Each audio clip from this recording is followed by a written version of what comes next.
Hello, Facebook. Thank you so much for joining us today. We are live and we're going to talk about accessibility today.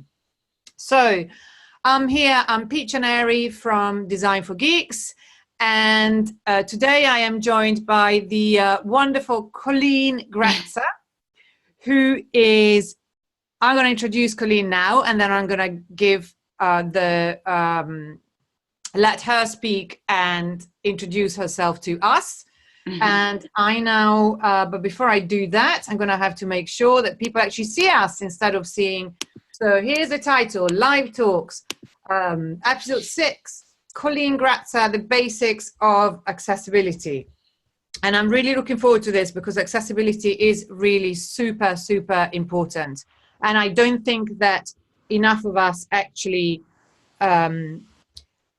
think about it. So I'm so very, very grateful to Colleen for being here today. So I'm flattered you asked me. Yes, here we are. They should now be seeing us rather than the title if everything goes as planned. So now, yes, again, Colleen Gratzer is with us today talking about the basics of accessibility, and I'm repeating so that people who have just joined know that we are on. So Colleen is equally left and right-brained, like a few of us, and she's an award-winning designer in the Washington, D.C. area, so in the US of A. And she has more than 20 years of experience in branding, print, and then web design and development. So I feel we've always felt a connection because I also come from print, right, and then moved into design and web, yeah. And Colleen, you started your agency, Gratzer Graphics, in 2003, which is really impressive. And you provide branding, design and accessibility consulting to non-profits, which is a really interesting niche and very important for accessibility, I guess. Creative firms and developers. And you can learn more about Colleen's services and graphics at her website, which is gratzergraphics.com. I'll put it in the comments later. And then outside of that, she's also the host of the Design Domination podcast, which is great. And actually the latest episode is with the main color lady at Pantone. So I really look forward to listening to that, and I'll post it in the group as well. Oh, cool. So now over to you, Colleen. Yeah, so I mean, it was happenstance how I got into accessibility, really. Yes. So a few years ago, a colleague who I know of, we've known each other for about 20 years or so. We're on the same email lists that are industry specific and local. And she does accessibility courses. And I would just, I would get these emails on the list, and I would just see them and just think that doesn't apply to me and just delete it, right? And, after, I guess it was 3 years ago, she's like, I really want you to take my course. And I'm like, yeah, I don't know anything about this stuff. I don't know that I'm interested in it. And she was like, look, you have really great design skills. I know you're technically skilled as well. I really want you to take my course. So I'm like, okay, fine. So she talked to me some more about it. I decided to take the course. And that was actually for InDesign and PDF accessibility, like taking InDesign files, starting with InDesign files or taking existing ones and making them accessible and then turning them into accessible PDFs, so that they could be posted. So that's really interesting, because I guess that accessibility is that thing we don't know anything or don't know in as much as we should know about. And then as soon as we find out more about it, we realize that really no one should do without it. We should all really do our best to always be accessible. It's very interesting, the sort of mindset shift that I think you get when you start understanding why it's needed. Right. And then when you get into it, then you also realize there's a lot more to know about it too. I mean, there is nobody that knows everything there is to know about it. It's very involved. There's a lot to know. But after I took her course, I started learning about designing and developing accessible websites too, and then I started educating clients about the importance of accessibility as well. I guess it's also a huge USP, it's a huge unique selling proposition, because especially if you work with nonprofits and non-governmental organizations or government organizations who actually have serious legal requirements. I mean, we all do, no matter where you live or which country you live in. Every single country has accessibility requirements, and I bet that most of us don't actually follow them to the rule, and we should really. Right. You're exactly right. Yeah. And some of the rules are conflicting, some are kind of ambiguous, and they don't tell you, they don't tell you how to do things. So it's not like an exact science. There's different approaches. So it's the way that somebody might approach something might be different from somebody else. And they could both be okay, Yeah, I guess it's also so much to do with the technology, and the technology keeps changing. So keeping up to date is difficult. But also I have noticed, for the very little that I know about it, I have noticed that there's also a thing, suddenly you think, well, it's impossible to actually know to make it perfect for everyone, isn't it? It's quite hard to make something 100% accessible. Right. Yeah. It's not going to be 100%. It's more about being inclusive of the majority of users. Yeah, sure. Okay, so we have a really that packed agenda today. So I can't wait to get started, to hear. I don't know how you're going to fit it all in this sort of hour that we have. So much. I'm so looking forward to hearing it all from you, Colleen. Great. So let's start out with, who accessibility is for, who it applies to. So the word accessible means that it's something that can be used as effectively by people with disabilities as those without. That people with disabilities will have a very similar experience. They're not going to be missing out on content. They're going to be able to navigate that document or that website properly. How many people have a disability? Well, according to the World Bank, 1 billion people, which is about 15% of the world's population, has some form of a disability, and that could be color blindness. It could be, macular degeneration. It could be low vision. It could be a developmental or cognitive condition. It could be a neurological condition like seizures that are triggered by flash of motion. It could be a lost limb or lack of mobility. Like if somebody has a stroke, or maybe they have cerebral palsy, maybe it's, a veteran, that's lost a limb, and in those cases, those people can't necessarily, navigate a site with a mouse. I mean, now, Petra, I remember you just the other day in the group, you were talking about, having visited a site that required you to use Internet Explorer. I mean, we know that's lame, right? But remember the days too when you had to install something else, to see Flash on a site, right? So you weren't getting like the full experience. If you've got to switch browsers, or you've got to install something else just to see certain content or see a site, I mean, it's not only just an inconvenience, right? But how does it make you feel? Yeah. It makes you feel like they don't even care. Like you feel discounted. Like, why didn't they even consider me? Why didn't they consider other users, right? And it makes you just want to leave the site. Like, I'm fed up. I can't believe they didn't consider me in using this site. I'm just going to leave and go somewhere else, right? Well, like I mentioned a moment ago, some people don't use a mouse to navigate a site. They might tab through a site. They might use an alternative keyboard. They might use a screen reader. They might use something called a sip and puff system, which is activated by inhaling or exhaling. And there's other devices too. There's tons of other devices. So imagine how they feel going to a site and they can't get around the site, in terms of navigation. Maybe the content doesn't appear to them in the right order, or maybe they can't even see all of the content. So, so that's a big deal. That's absolutely. A lot of lost sales or donations. And yeah, absolutely. And there's also something else that was pointed out to me recently. It was actually a talk at a WordCamp that I attended. And it was because we tend to think that people with disabilities are a big minority and are a minority, and that we are not them, they're someone else. But actually, when it was pointed out in that talk that there's also such a thing as temporary disability, so that you may not be disabled for life, like you, but you may be temporarily disabled, such as a parent with a child in their arms, or when you're driving and then you need the voice reader rather than being able to navigate with your hands. There are lots of situations that you need to consider besides the traditional idea of a permanent disability. Mm-hmm. Exactly. Right. So, and that was one of the points I was going to bring up too, because, you know, if you or your clients assume that people with a disability aren't coming to your site and downloading your documents and going around the site, I mean, it's a wrong assumption.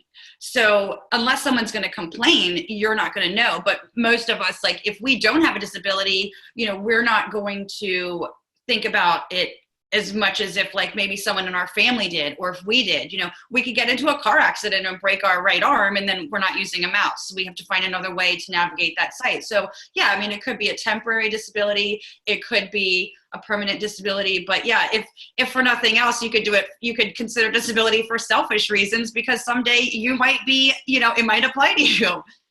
Absolutely. And also there's minor ailments, like, for instance, I have like a minor visual impairment that means that flickering stuff really bothers me. It gives me motion sickness. And I also have high persistence in the retina. So anything that's very high contrast produces doubles up.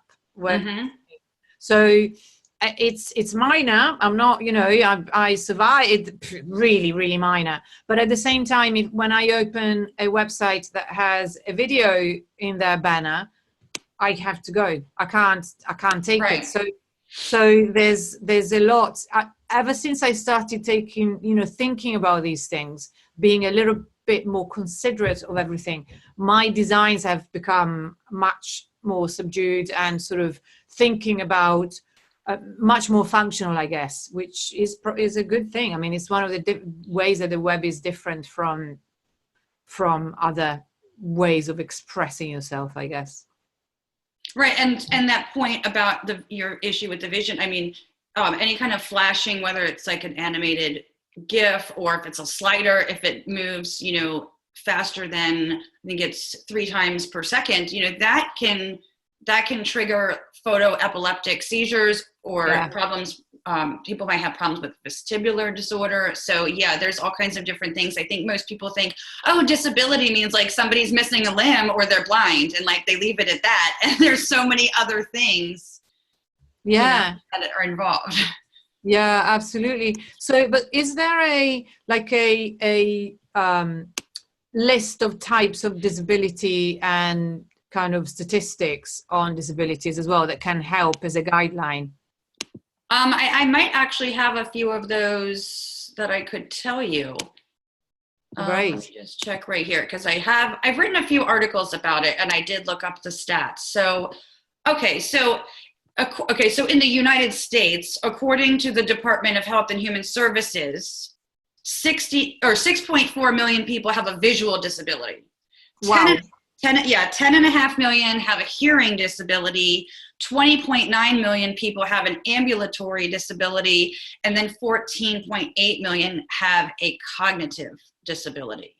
Those are like small countries. It's big numbers. It's a lot of people, and that's just the US. That's just the US, yeah. Yeah. Right, so it's a lot. So being inclusive of all users, you know, it's not only like the right thing to do, but it's actually good for business. It's good for SEO, and it prevents lawsuits, so it can save a lot of money. Absolutely, absolutely. I think you could really make a case to businesses that they should take this into consideration. Armed with figures, I think it's a really good business case. Yeah, I mean, there's even if businesses or organizations aren't required to have accessible websites and documents, they're still getting sued. You know, so, and those lawsuits are only on the rise. That's really not worth it. Really, really not worth it. Right. And, you know, a colleague of mine who does testing for accessible websites. He even said to me recently that anyone who creates a website and does not make it accessible today is really just doing a disservice to the client. Like he says that it shouldn't be an option. It should totally be just built like that from the beginning. Yes, we're all sort of going, I need to go back and check all of my client sites. I need to send it to them. And then they're going to say, why didn't you do it from the beginning? Okay, yes. Yeah, absolutely. Now, Yes. on the other hand, it could get you more work, because if it's been a few years since you did that site, you could be like, hey, it needs a redesign. And by the way, I'm going to protect you from lawsuits and make your site accessible. Perfect. We've got it. Yes. Business opportunity. It's an opportunity. It's a business opportunity. Absolutely. Mm-hmm. Now, when it comes to regulations for accessibility, in the United States, we have Section 508, which is part of the Rehabilitation Act. And that outlines accessibility standards for the federal sector. So federal agencies, federal contractors, federal employers. And they must meet those guidelines for websites, for any kind of technology purposes, and including electronic documents. Now, oftentimes nonprofits and schools that receive funding from the federal government need to also meet these requirements. So like, for instance, with my clients being nonprofits, I always have to ask them, are you getting any federal funding for this? Because if so, it needs to be accessible. Now, the Section 508 regulation applies, like I said, to any electronic and information technology that's developed or used by the federal government. So Word documents, PDFs, anything that they use there, and also that could be downloaded on a website. Then in the US, we also have the Americans with Disability Act, which we call ADA for short, and that requires private and public entities to comply with its regulations. And then in Australia and in the UK, you have something called the Disability Discrimination Act. And they have the same name, but I believe they're different because they're different countries, of course. But other countries, have similar regulations, and some of them are stricter than others. And I've actually heard that Australia is much stricter than the US when it comes to accessibility requirements. Well, in a way, I just think that the stricter way is the safest way, whatever, because if depending on what kind of business you have, you might have people watching you in Australia or using your website in Australia as well. So why not make sure that it's compliant everywhere? Right. Yeah. Now with the guidelines, okay, so that's regulations. Now for guidelines, you've got the World Wide Web Consortium, the W3C, and they created the Web Content Accessibility Guidelines, which it's abbreviated WCAG, but you pronounce it WCAG. And that's a set of universally accepted technical requirements that explain, how to make web content more accessible to people with disabilities. And they have 3 levels of conformance. So you've got level A, which is the bottom one, the minimum level, and then level AA, and then level AAA, which is the strictest. And so WCAG level AA, the middle one, that's the one typically used for conformance. That's the most popular. When it comes to electronic documents, in the US, they might fall under Section 508 again. They're not going to fall under WCAG. WCAG is specific for websites, but a lot of the PDFs that I create from InDesign files need to meet Section 508 requirements. So whenever you start, or before you start working on a project, you always have to find out from the client, which guidelines, do you need to adhere to? Because there are several, and like I said, they could be coming from different sources. So you've got to narrow down what guidelines they need to meet. What conformance level do they need to meet? Do they need to meet WCAG level A, AA, or AAA? AAA is a lot harder. Okay, so do you think that the responsibility lays with the web developer, stroke designer, or with the client to know which level is needed? That's a good question. So in my contracts, I put something in there to protect my business. But I just read about a lawsuit that happened recently. I read this yesterday, actually. And that website, I don't remember who this person was talking about it, so I don't know how qualified they are to have made this statement, but they said the responsibility lies with the business. Well, yes, in terms of the business is going to be the one getting sued, but that doesn't mean they're not going to come after you. Yeah.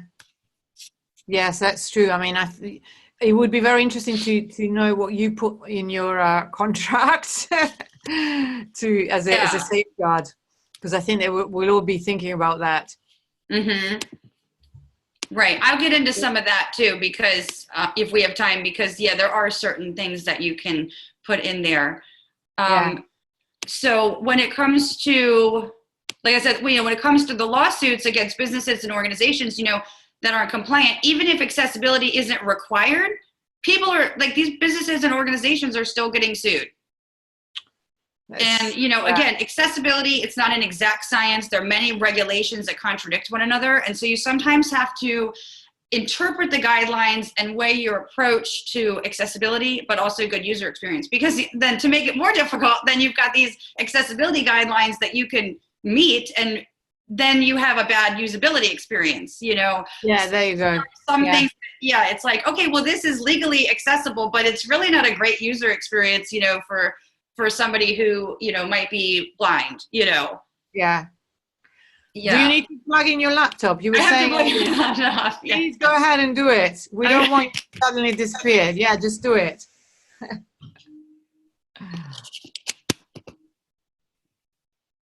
The joys of live, exactly. Right. Great. Okay, good.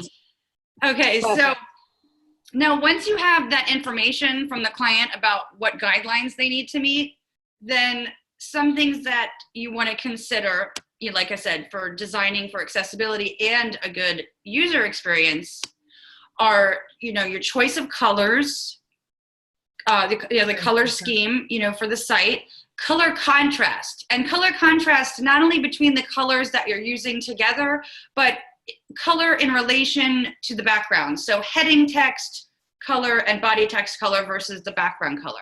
It is possible to have too much contrast for some users. Like a lot of people are like, I'll just do a white background and then black text. But it is possible to have too much contrast. Some users that actually reduces the readability, but the issue is usually that there's too little. So oftentimes it's, let's make the background a very, very light gray and then have a very dark gray for body text. Yes. So the color issue is the one accessibility issue where I feel that I have looked into, probably not as extensively, but enough. And that's where I started, as I was saying earlier, you cannot make everyone happy, because the contrast issue really is difficult, because for some people, like for instance, for me, too much contrast isn't good. I like it aesthetically, but it's not good for my tiny eye ailment. But then on the other hand, when there isn't enough contrast, I also have a problem. And there was an interesting article recently on Medium actually complaining about the fact that it's gone too much the way of the not enough contrast, because too many people are doing off-white and gray, a gray that is often not dark enough, and then you can't read properly, because also then there's the font size issue as well. And often in many sites, it's just not big enough, or, there are other issues. So the color thing is particularly difficult, and one that I find that clients really don't understand until you actually put it to them. They have never considered it. It never even occurred to them. But it's a big one, because I think that some form of color blindness is really very, very widely spread, isn't it? Yes. Yeah, and color blindness is usually, men are usually afflicted with it more so than women. Yeah. Mm-hmm. And there's also something, and I'll show this in the demo later, but there are also some plugins, like if you're doing a WordPress site, that you can add on to actually give the user more control over contrast and text size and some of these things, because it's not always obvious to some people how they can increase the text size if they need to, but this plugin is really cool because it lets them choose what they need to do.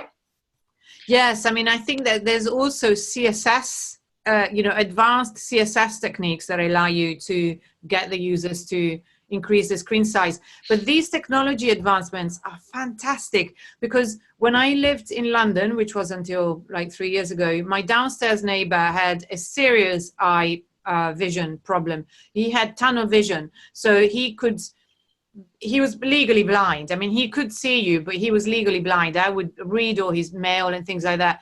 And it was so difficult for him to get a computer, to be able to use a computer, because he always had to get the software that he needed at the time, say, up until 6-7 years ago, was so expensive. And he would get it because he's legally, disabled. Mm-hmm. He would get it, but it was so complicated. And I used to give him my old computer, and then he was too old to run the software. It was really complicated for him. And then when it came to smartphones, then he was like, oh my God, this is great, because I can actually see, I can read texts. And first, when I started being able to send in text, it was fantastic. So it's great how technology has progressed and how it can help people with disabilities now. Mm-hmm. Right. And now with heading text and body text, you've got to consider, you really have to consider the audience too, because you want to choose a readable typeface, of course, but if the audience is, say, people with dyslexia, there are certain typefaces that are better suited for them, that cater more to them. So, that's something to consider. And like I mentioned, you don't want to deny, like when I was talking about the plugin that you can enable them to control the font size. Well, you also don't want to deny them the ability to resize anything on the page. You don't want to set a font size in absolute measurements like pixels. It's actually better to use rems or ems instead, because however they have theirs, their settings for the type size, that'll work better with them. What about percentages? Is percentages all right? Percentages with font size? Font size. I mean, I've read to stick with rems and ems. Okay. Percentages are probably okay, but it's the static measurements that are the issue.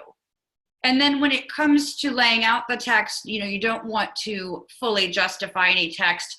Justified text is harder for anybody to read. Yeah. Because it adds in space between words and letters, and it really disrupts the natural reading pattern. Yes, I mean, on the web especially, because you cannot predict the device size or the browser size, window size. I think it's totally self-defeating to justify text. I have seen it justified. I find it very strange when I see it. It's like, I can't believe that people are actually still doing it. Right. It's a weird thing to do. Right. Yeah. I agree. Yeah. And then the other thing you want to do is, these aren't like I said, these aren't necessarily accessibility requirements. Some of these are good usability requirements too, or good usability, but provide adequate spacing between the lines of text within paragraphs, but even the space between paragraphs. Make it obvious where a new paragraph starts, instead of scrunching everything together. I've seen a lot of that too. And, same with headings. Like when you use headings, you want to make sure that the heading doesn't fall right below a paragraph and there's no space. You need to be able to distinguish sections on a page too. And then another big thing that I see happen is, and this is an accessibility thing, is that unless you're using an acronym, you don't want to use all caps. I mean, it's okay to do it in the CSS. Like, it's okay to be like text transform uppercase. That's fine. You just don't want to key in all caps for text. Okay, yes. Like you can, unless it's an acronym, that's totally okay, because what happens is, like, for instance, with a screen reader, if someone's blind or has low vision and they're using a screen reader, it's going to read that out letter by letter. So if you have like a heading, imagine if a heading, if you have a heading that's like in all caps that's been keyed that way, it's going to read out every single letter. Oh my God, I didn't know this, because I have to confess that I'm changing, but sometimes for very small sentences, and especially for headings, I do like all caps stylistically, because I like how they're all the same height, and it gives me a sense of order. I like it, and visually I also like it.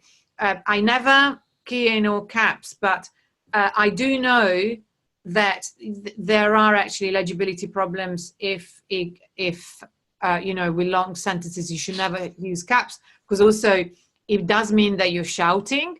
So you need to be careful with it. But I didn't know that if it's set, keyed in as all caps, it's read letter by letter.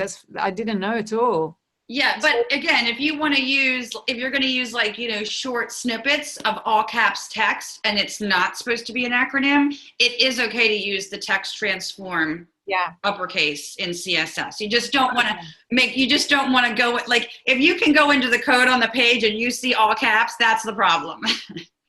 Okay, so, and then another thing which is related to this is because it's about screen readers.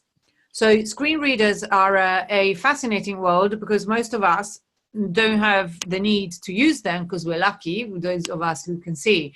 But the thing is, it's also about sliders, isn't it? Because the big debate about sliders, that usually web developers hate sliders, designers coming from print love sliders, and clients love sliders. I've learned about sliders because also I used to do a lot of photography as well. So when it was about showing off my photography, it was like, yeah, I want a slider. So, but now I've learned that they're bad for SEO, they're bad for, because basically make up your mind. Don't give a mixed message. One image is enough. But also I then found out that it's really bad for screen readers, isn't it? Because they're trying to read an image and then it jumps to the next one and they don't have the time. I'm not 100% sure on the answer to that, because there might be a way to do it in a better way. Right. And have it, cater more to a screen reader. I'm not entirely sure though, because I haven't done that yet. I don't plan to, because sliders are really on the way out. So I haven't done anything with those, but I think it would be more dependent on the way that it's executed. Yeah. Okay. Mm-hmm. It's an interesting one, but that's one of the things that made me completely convinced me about, being against sliders rather than not. Yeah. Mm-hmm. Okay. Yeah. Interesting. And then with your headings, your headings are your visual hierarchy of a page, but they're also a structural hierarchy, Absolutely. That, like, especially with a screen reader, again, it's like the screen reader is going to see an H1 and it's going to know that that's what that page is about. It shouldn't see any other H1s on that page, just like it's best practices with HTML. You don't want to, as long as you're abiding by that stuff, you're almost there, you're going in the right direction. So that's very important for screen readers. Also, using the other headings, H2 through H6, in the proper order. You don't want to skip headings. That would be an accessibility issue if you start skipping headings. And you also want to make, So when we want to use a different font, a different weight or a different size, because it does signify something else, but it's not necessarily a heading, should we then just use styling rather than HTML? Yeah, so what I've been doing is I actually add styles for the client in the formats menu of the visual editor. Right. So I'm like, look, I call it visual heading too. I'm like, if you want to put something big and bold, be my guest, but just don't make an H1, or actually remove the ability for them to pick an H1 altogether. So they just can't, right? They can only pick H2 through H6. But yeah, I'm like, here's the heading. Here's like headings, that you can use. So I let them choose that. But that's something I'm guilty of that, because of course I know about H1 and I really try and, because as you say, it's like going back to basics, just all that you know about semantic HTML, just do it. Just do that and you'll be all right. And I do very much do my best to follow that, but I do sometimes fall into, the temptation of just going with a H4 because the size suits the situation. So you say, no, don't do it. Yeah. Okay. Right. Don't do that. That's a no-no. Yeah. And the other thing, yeah. Just what about things like sidebars? Because, for instance, WordPress sort of automatically assigns a heading a hierarchy, a heading hierarchy to certain things like widgets, entry, there's various things that are already automatically assigned in WordPress. So should we assume that WordPress is doing the job for us and it will be correct? I mean, for the most part, if something's coded as HTML5, that's pretty much, that would be the basis. And meaning, like, you don't want to use divs if you don't need to use a div. If there's something more suitable, like the aside tag, that would, like for a sidebar or something, that would be more appropriate than just using a div. Like, that's telling a screen reader what that content is. Like, this is not main content. This is a sidebar. This is an aside. Of course, there's, this is getting off topic a little bit because this would be more development related, but like, you could have an aside within the main content, but you could have an aside that's totally outside of the main content too. It would depend on how it's being used. But when it comes to the headings that are used there, yeah, you wouldn't want to use an H1, but you could use, the other headings there, depending on, how many you've got. Like, if you've just got one heading per widget, then you could just get away with H2s there. Okay.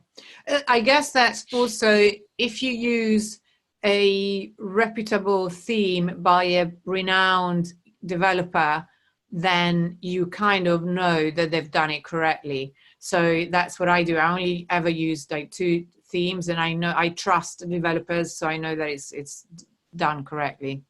Yeah. Well, yeah. So you can go to if you're using WordPress, you can go to the repository and find accessible themes. I don't think Astra's in there yet, but that's what I've been using. And I've been in touch with the developers. Like, if I found something, that maybe, because, they offer it, they tell people it's accessible, but I guess it's not available yet as accessible. But I don't know if they've changed it since, but, they were using a color combination that didn't meet, the contrast requirements. So I let them know about that. Great. I'm very grateful because I use Astra and GeneratePress. Those are my 2. Oh, yes. GeneratePress is good too. And Carrie Dills has a theme. It's a Genesis child theme. Now I can't think. Oh, Utility Pro. That's the name of it. Okay. Great. Okay. So there are choices, and actually, yes. I think none of us who have been around a little while uses theme forest themes. So this is another reason. I mean, by the way, at Design for Geeks, we are tool agnostic. So there's a lot of people that follow us that don't necessarily use WordPress. So this is guessing, but we know that we use WordPress. So but however, that's the argument against using random themes from Theme Forest or other marketplaces, is because you cannot be sure that they will follow all these requirements. Whereas if you go with reputable themes, then they will. Yeah. Now, the other thing with headings is that, you want to make sure for good, readability purposes, you want to make sure that you can distinguish, visually between an H2, an H3, an H4, and so on, Yeah. I mean, you could, like with an H1 though, you could have an H1, let's say it's in all caps and it's not that large, right? But then your H2 is regular case and maybe it's bigger and bold. I mean, if you have something like that, it's fine. It's as long as it's obvious to the user, to the reader that, this is the hierarchy of headings, and the screen reader will know because it's coded properly. If it's coded H1 through H6 properly, then the screen reader doesn't care what it looks like. It's going to only look at the code. And then, you might want to use a different font, in addition to that, and like for different style headings. But, the other thing too that's big with accessibility is that you cannot use color alone to convey something important, Absolutely. to convey information. This is a design issue in general, isn't it? This is something, this is my big one. It's not, and I think it's a big one with clients as well, to make them understand that color on its own is not a differentiator. It really isn't. Right. Yeah. So imagine if you had a page that has like an H2 and an H3 after it at some point, and then you got some text, and at some point you have an H4. If they all look the same, then the sighted reader can't really distinguish them very well. So if you like alternate colors and weights and maybe styles like italic versus Roman, things like that, then that can help to make that easier reading. How does a screen reader read italics? Is there a differentiation in reading italics versus Roman or? Yeah, that's a good question. So when it's coded as the M tag EM, then it gets read out with emphasis. Right. And with strong, similar. But what I've read, what I found in my research is that if you use the bold tag, just B, or you use I for italics, that it's not going to do that. It's just going to make it look that way. It's not actually going to, I believe it won't affect how the screen reader reads it out. So what I find really interesting is that when I was in publishing, putting something in italics, at least in Italy, was a convention for quotes. That's when you would use italics. It had nothing to do with emphasis. You wouldn't use it for emphasis. You would use it when you were reporting speech from a third party, from a third source. So I could never get down with the internet thing that is actually for emphasis, because it's not for me. It will never be. It's just for quotes. Right. Anyway, that's by the by. And so the other thing about the proper hierarchy of headings, it's going to result in better SEO. Yes. Another really good selling point. Yes. Absolutely. And then hyperlinks are a big deal. Since color alone cannot be used to convey meaning, you can't have hyperlinks that are just the only difference being that they're in blue and then your body text is black, because first of all, somebody who's colorblind might not be able to distinguish that. Heck, sighted readers might not be able to distinguish it either. So if you add maybe an underline, I like to do border bottom, like a dashed border bottom. Yes, I like to do that. Bottom. Yes. Border bottom, and then I got really excited when I found out that there's a really simple CSS by means of which, when you hover, it looks like the background goes dark, reverses out, but with a nice little effect. So yes, I love. I do that. I do that on my website. Me too. Yeah. But you also need to have a distinguishable focus and hover effect. A lot of developers, I've been guilty of this too. They just dismiss the focus, or they set it to 0. So you also need to have distinguishable focus and hover. That's very important for accessibility. Yeah. And then, using buttons for calls to action, and even the button tag, for calls to action, or not, rather, the button tag is more for forms. When you need the page to actually execute something. So you can use something that looks like a button on the A tag, the regular link tag, have a call to action that looks like a button, and of course needs to have a hover effect that signifies, that it's been clicked or tapped.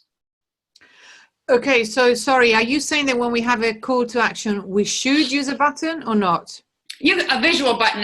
I stated it wrong at first. So a visual button would be good. It's not. Okay. I don't think that's a requirement, but it's just good practice to distinguish calls to action from other links on the page. But the button tag would be something where you would, like, if somebody needs to click a button and it needs to execute something on the page. Right. So one thing I've started doing as well is, even though it's purely visual, so again, it can't be the only thing, but I have started using things like maybe a gradient on buttons, something that makes it look interactive, that makes it stand out from the rest of the copy in a way that makes it obvious that thing is going to do something. I guess that's general sort of good UI practice, not necessarily accessibility maybe, but but in terms of actually making it clear that it's there to do something else and it's different from the copy. Yes, exactly. Yeah. And I mentioned this earlier, about flashing or motion faster than 3 times per second. So you want to avoid that because, again, that can trigger seizures in certain people. And then when it comes to images,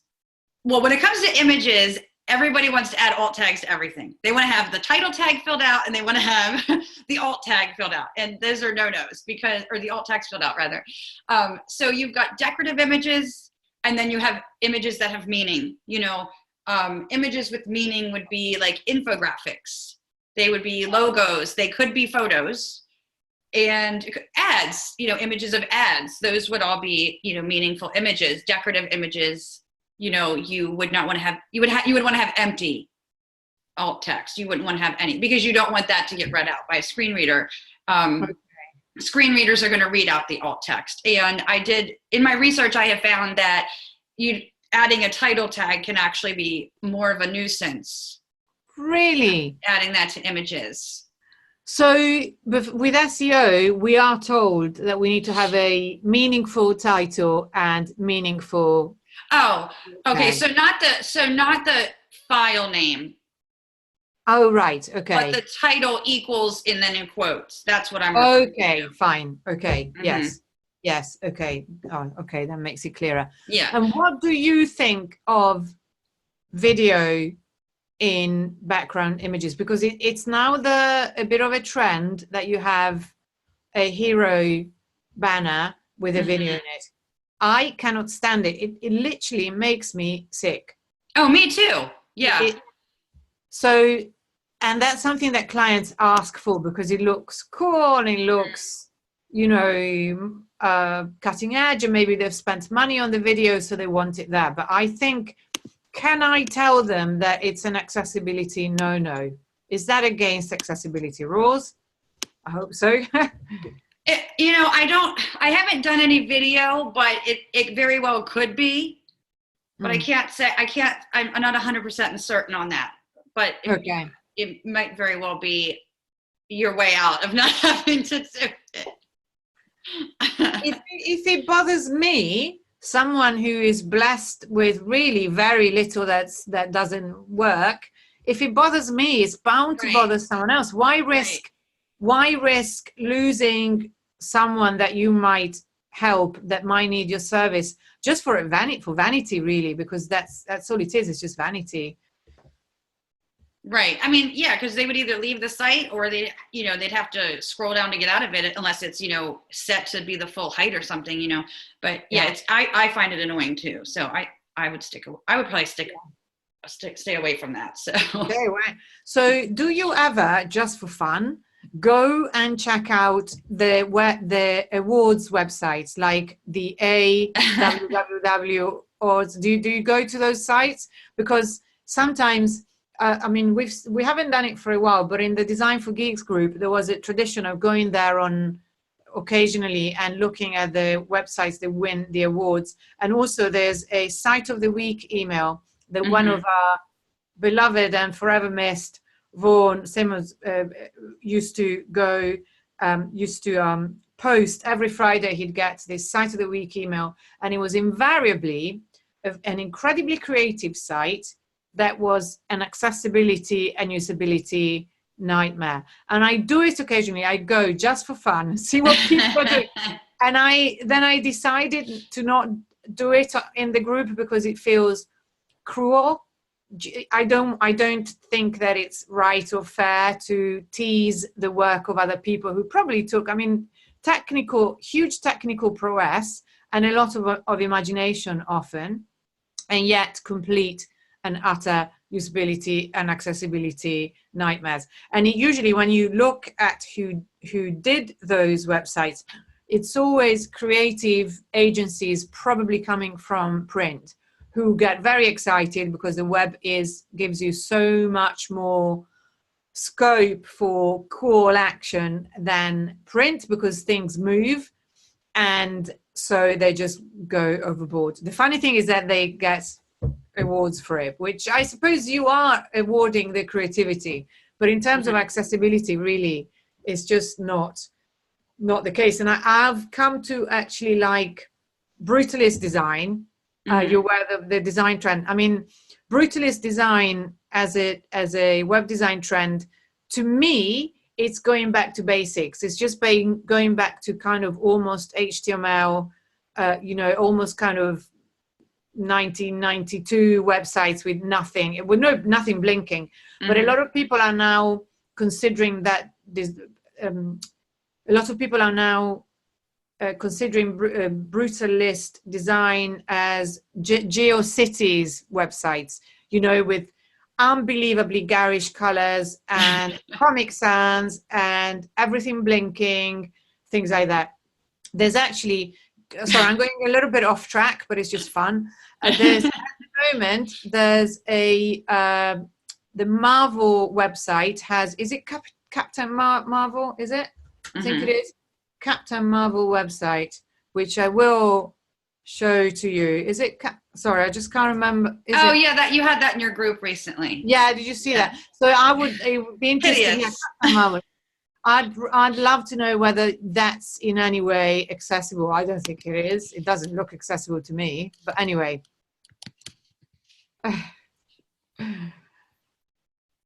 So my computer slows down terribly when I'm on video because it's supposed to be it's a MacBook Pro, and it's not very pro. Never been pro. I could do a demo of that site. That would be fun because we are, yeah. You have to send me the link though. Oh wow, it's fantastic. Hang on, I'm gonna put it in the chat. Because then I can show you how to use a couple of the tools. Fabulous. So what would you say if to all those who are watching us who have clients, what should we tell our clients? Why should they make sure that they have an accessible website, that we design an accessible website for them? Because it's good for business. Yeah. And if you frustrate your users, they're going to leave. They're not going to buy from you. They're not going to donate. They're just going to leave and go to a competitor's site. So it's good for business. It's good for SEO, and it's also good for the speed of the site. So those are actually going to help you, you know, with Google, getting found in Google. Yeah. And also not getting sued, I think is a big one. And not getting sued. Yes, that's a huge one. Now, just because, like, what we're talking about today isn't like all of the stuff that I could get into. There's much more, you know, but of course, yeah. You know, there's also a lot of testing that goes on throughout the process. And then like what I have at the end, well, I have this done actually in the middle of the process. And then at the end, I have a professional tester, you know, go through the site. So what would you recommend for those of us who haven't done an accessibility course yet? Mind you, I have a subscription to the Interaction Design Foundation, which is a great UX online school. And they have an accessibility course, and I'm signed up to it. I haven't started it yet, but I am going to do it. So what would you recommend that you do, that we do? Shall we just, is it enough if we research? Do you recommend that we actually do take the time to do an accessibility course? Yeah, I mean, I think that would be a great start. I mean, I plan on offering one soon. I'm creating one, and then a good book to read about inclusivity, which you know also applies to accessibility. It's called Inclusive Design Patterns, and it's by Hayden Pickering of Smashing Magazine. That's a really great book, and he talks. You know, he goes into like the actual like how you can do this. You know. For development stuff. So I think when you start with an HTML5 theme that's coded properly, and if you can find an accessible, you know, or if you're coding it yourself in HTML, not using WordPress, but if you're using WordPress and you're using an accessible theme, that's a really great basis. Now, if you do any custom coding, you know, you have to know what you need to do with that. You know, it's not going to be out of the box. You know, and then of course you can check your color contrast, and you know, some people. I've heard a lot of other developers say, oh, I'll just have somebody with a screen reader take a look at the site when I'm done. Well, they don't know what they're missing if they can't see it. And the screen reader isn't going to tell them, hey, by the way, this, you know, you don't know this is here. So you actually, you know, and screen readers are just one of many assistive devices. So if you're going to have somebody test it with a screen reader, they should be a sighted person who's testing it with a screen reader. Amazing. Yes, absolutely. So one thing that I always recommend with color is to use especially when you're not sure because the client hasn't given you a palette, is to actually choose one color and then change it with brightness, because that's how you differentiate. If you just use different, because brightness doesn't affect any color blindness, doesn't, does tell the difference between a color that's less or more bright or even saturated, but saturation is often a bit too subtle to be recognized. Yeah, when you use a color contrast extension like in Chrome or Firefox, then you can sit there and adjust it if it needs to be adjusted, and then you can get the hexadecimal code for a darker color if needed. But I mean, I've actually had to go back to clients and say, your color palette isn't accessible. Like when creating an InDesign document or even for a website, your color palette isn't accessible. We need to darken these colors, So it's a branding issue too. It really starts with the branding. What colors are you choosing? Absolutely. And this is, I think, quite an issue with developers because those developers that get clients that get to them straight without going via a designer, which happens a lot. And that's also why I started Design for Geeks, to help those people. And then they really lost when it comes to colors. So giving some, basic guidance is really important. And you don't need to learn everything about design to understand how to use color in an accessible way. Right. That's true. Yeah. Now, do you want me to go ahead and do a demo on this site? That would be fantastic. That would be really, really great. Okay. Okay. And then you started screen sharing. Now I have to go into a bit. This is hard to look at, Peach. It really is. Hang on. I'm going to, hang on. It's like this is a great design thing too. I could say it's like when everything is screaming, nothing is getting attention. Absolutely. And this is a typical, now we're getting the revival of the 90s, obviously, even though, I mean, in the 2000s, you probably still got this. I'm just I'm resizing the screen. Okay. I think we're all right. Okay. Yeah. So I'll talk about some of these extensions in a bit, but here's one that I'm activating and it opens down here. So if I click on, then it will tell me, it's going to like identify, gosh, it's so hard to see anything on here. There's so much going on. It's supposed to identify the headings and I don't see them. So let's look at contrast. Oh, wow. So, okay, so see here, this is showing the contrast between this text and the gray. And then here we've got, the contrast If ratio. You look at the name of the actors, there's nearly no contrast. Right. Look at that. So, that's how you can check. So that's how you can check contrast. Let's see, link text. So this says identify links that may be confusing when read by a screen reader. Like the worst thing you could do is use click here's everywhere. For link text, you want it to be meaningful. Like, this says get tickets. Yes, of course. This will tell you, is your link text clear or not? And then it gives you an explanation. And then with labels, that has to do with forms. Like you want forms to have labels so that they can properly be read out. And then this will tell you, and it will tell you images that don't have alt text. Okay, this is fantastic. So it's kind of, I want to get this and go over my sites and my client sites, hoping I won't find too many disasters. I mean, I have always kind of had it in mind, so hopefully it won't be too bad, but I'm sure that quite a few things will come up because I guess it's inevitable. Now I can show you a site that I did for a client if you want me to run it through a couple of things on there real quick. Yes, please. That would be great. The proper way. Okay, so when it comes to navigation, the hover effects are, obvious. There's enough contrast there. If you go up to the URL bar and you hit tab, you know, it starts tabbing through the links. You know, that's good for keyboard navigation. Okay, yeah. You know, these are buttons.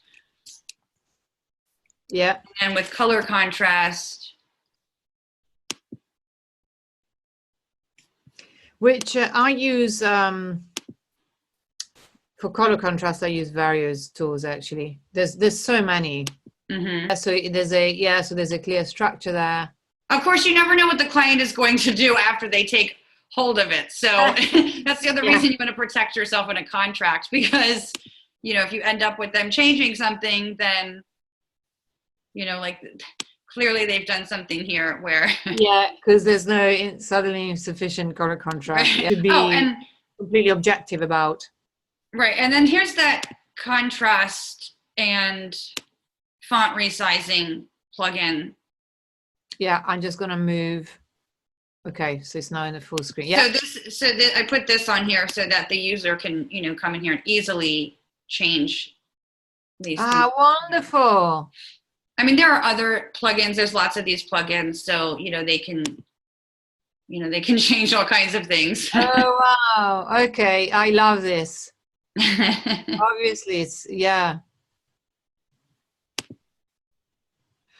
Okay, so you have, there's a drop shadow, I guess, behind the text, which I personally, I consider beneath me. but it feels like now maybe there's a reason for it. Well, that was when with the original picture, to increase the readability, because it was white text. Okay. Now the plugin isn't going to reset, I guess. Okay, there we go. And it resizes the font as well. Yeah, so yeah, you can resize the font from there. And that plugin has options for what you can, you know, provide, what you can allow them to change as well. Okay, brilliant. And then I wanted to just go back and tell you about some of these tools. So, and you know, there's no single tool that's going to do everything. So yeah, some are better than others. It's really good to do checking on various tools. And, you know, with your checks and your testing, it depends on the client's, the level of risk they want to take. It also depends on their budget, but, you know, you definitely want to make sure you're protecting yourself and doing as much testing as possible, and encouraging them to pay for the additional testing, or just include that in your fee up front. So some of the color checkers, and maybe Peter, you could put these in links somewhere later. The web aim color checker is a good contrast checker. There's checkmycolors.com, color with a U. Colorzilla.com/Firefox. Some of these are for Chrome and some are for Firefox. Another Chrome extension would be Color Contrast Analyzer. And then there's a Chrome extension called, it looks like Totally, but it's TOTA11Y. So the abbreviation for accessibility is A11Y. So that's what. Okay. They call it. And then there's also color blindness simulators such as Sim Daltonism. Yeah, I use that.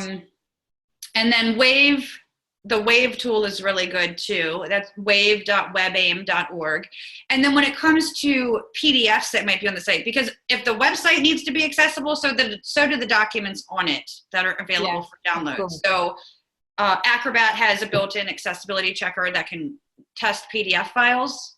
So that's something too. If you're a developer and you don't work in InDesign or Acrobat, then you need to tell the client that they need to, you know, also make those documents accessible too.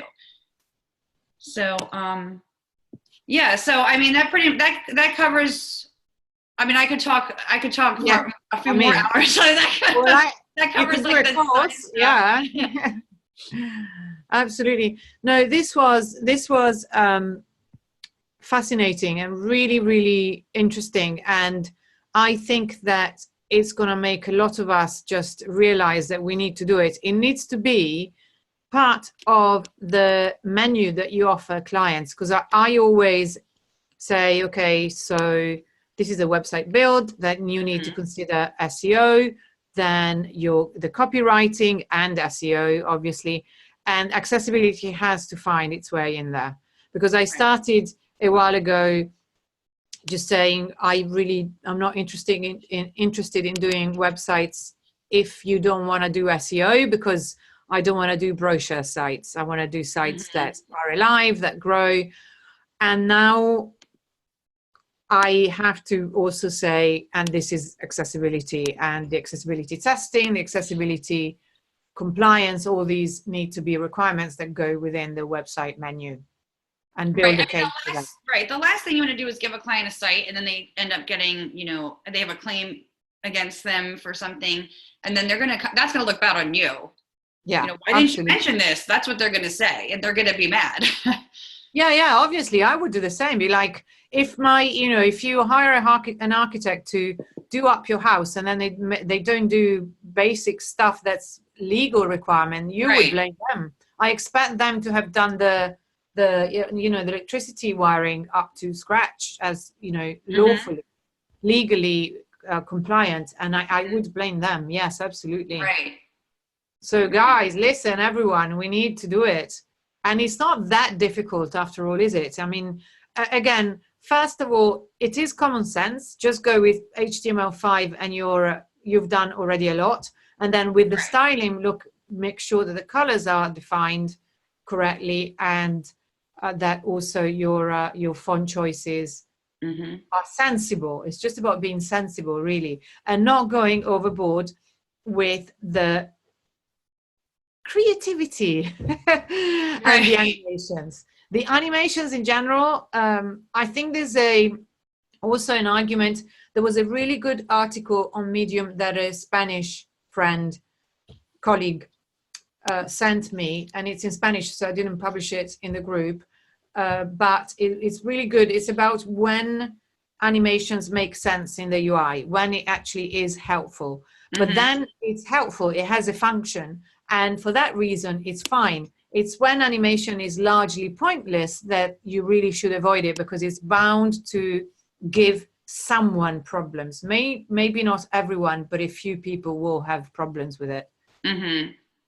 I think animation is my big one, because as much as I love it and I think it's really exciting, and one of the things that I loved when I started designing on the web was that there was so much more freedom, that I could make mistakes and correct them later and not have had, like, I don't know how many thousands of copies printed with a mistake. There were all these things that I found exciting, but then I've learned to actually curb my enthusiasm, because I think that one big difference between designing for the web and designing for print is the audience. Suddenly you think, oh my God, I've got this huge audience. And it's not like, I used to do arts publishing. So it was for galleries, museums, artists. And actually, a lot of the time you were asked to be really cryptic, to be obscure, and to be as creative as possible, so that maybe people would actually have need to take some time understanding. And that was a good feature. Whereas now it's the opposite. You don't have a tiny little audience, you have a huge audience, and you need to make sure that every single one person in that audience is catered for, and you're doing things right by them. So it does need to curb your enthusiasm. It does. Yeah, definitely. Design and functionality the two need to be married together for a good user experience and accessibility, for sure. Yeah. And use common sense, basically. If your grandmother wouldn't like it, don't do it. Maybe I'm exaggerating. Anyway, so it's been an hour and 10 minutes. It was absolutely packed with fantastic information. I cannot thank you enough, Colleen. This was a fabulous episode. Thank you. And maybe we'll have you back to do more of a demo thing. We'll see. But anyway, it's been brilliant. I thank you so much. And Design for Geeks says goodbye to everyone. And yes, we'll see you next time, which will be next week with the third episode of UX for Everyone with Paul Lacey. So thank you again. See you next week. Thank you, Colleen. Cannot thank you enough. This was brilliant. Okay, can I say one quick thing? Oh, yes. My course sign up, in case anybody is interested in getting notified when I have that, it's a bit.ly link. It's bit.ly website A11Y. We will put it in the comments. Yes, Okay, sorry, I great. forget all that. That and also the podcast, Design Domination. Please go look for it, subscribe to it. It's brilliant stuff. Oh, So thank you. thank you so much again. And I cannot wait for the course. So don't worry, I will be your first promoter, because I cannot wait to take it. I really cannot wait. I hope you hurry up with it. I know I need to. I'm getting a lot of requests. Thank you so much, Peter. Fabulous. Well, thank you so much. Design for Geeks. Bye-bye. See you soon. See you next week. I'm going to stop streaming, hoping it does stop streaming. Bye.